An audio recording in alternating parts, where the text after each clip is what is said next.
दोस्तों नमस्कार।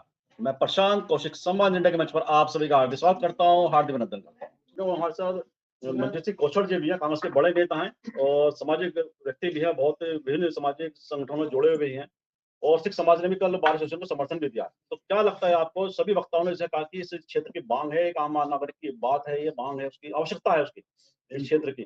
तो जैसे पृथ्वी जी ने कहा कि महाराष्ट्र में 3-3, 4-4 हाईकोर्ट बेंच है, तो एक छोटे राज्य अगर यूपी से तुलना करें तो बहुत छोटा राज्य है महाराष्ट्र। तो ऐसे में जब वहाँ पे इतनी सारी बेंच दी जा सकते हैं, यूपी में क्या दिक्कत आ रही है हाईकोर्ट बेंच का विस्तार करने में, हाईकोर्ट बेंच को देने में? राजनीतिक इच्छा शक्ति कमी है जो पृथ्वी जी ने भी कहा। तो क्या लगता है आपको, राजनीतिक व्यक्ति भी हैं आप, तो उस दृष्टिकोण से क्या लगता है आपको? कहीं न कहीं केंद्र और स्टेट की इच्छा शक्ति इसमें नहीं नज़र आ रही है। बहुत समय पहले ये कहा जाता था भी जब हमारी स्टेट में सरकार आ जाएगी, कभी केंद्र में आ जाएगी, तो हाई कोर्ट बेंच देंगे। जो भी हमारे यहाँ से मेरठ से एमपी लड़ता है, उसका जो भी वादा होता है, पहला वादा यही होता है मैं हाई कोर्ट बेंच मेरठ में लाऊँगा। लेकिन कहीं न कहीं नीयत साफ इसमें नज़र नहीं आ रही।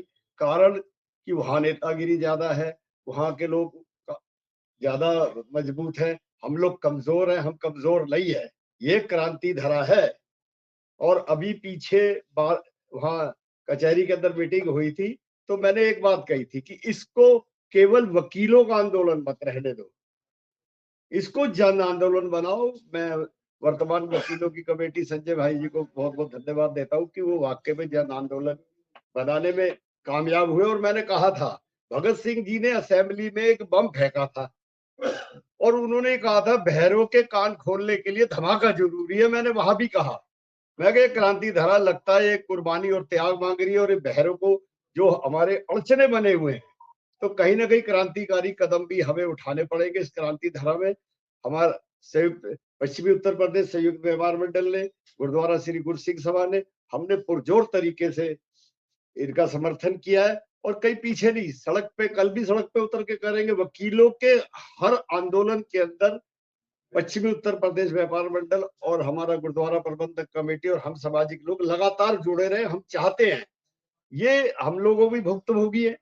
एक फोटो खाली खींचनी होती है जिसका सिर्फ 10 मिनट का काम होता है वहां जाके, और अनिवार्य कर दिया फोटो वही जाके खींचेगी।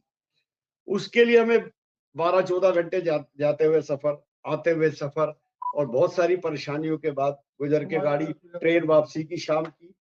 तो ये जन जन की पुकार है।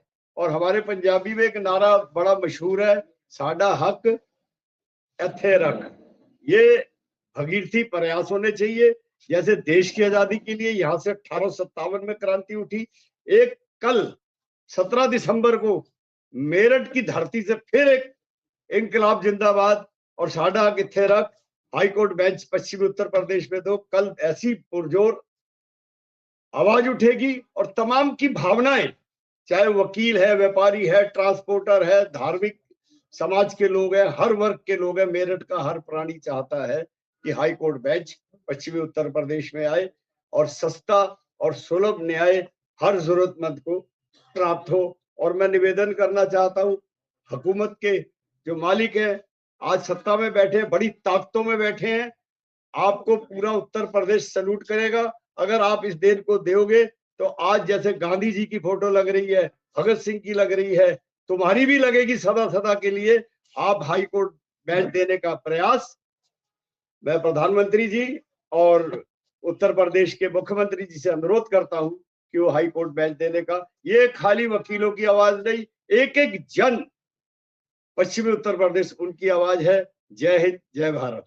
जी, आपने कहा कि पश्चिम यूपी के एक व्यक्ति की आवाज है और विषय यही है कि तमाम जो प्रतिनिधि हैं, राजनीतिक जो लोग हैं, वे अपना अपना केवल क्रेडिट लेने के होड़ में दिखाई देते हैं। अलग अलग तहसील में जाते हैं अपने नेतृत्व के पास, लेकिन एक साथ मिलकर वो क्यों आवाज को इतना बुलंद नहीं करते कि नेतृत्व को झुकना पड़ जाए? क्या लगता है?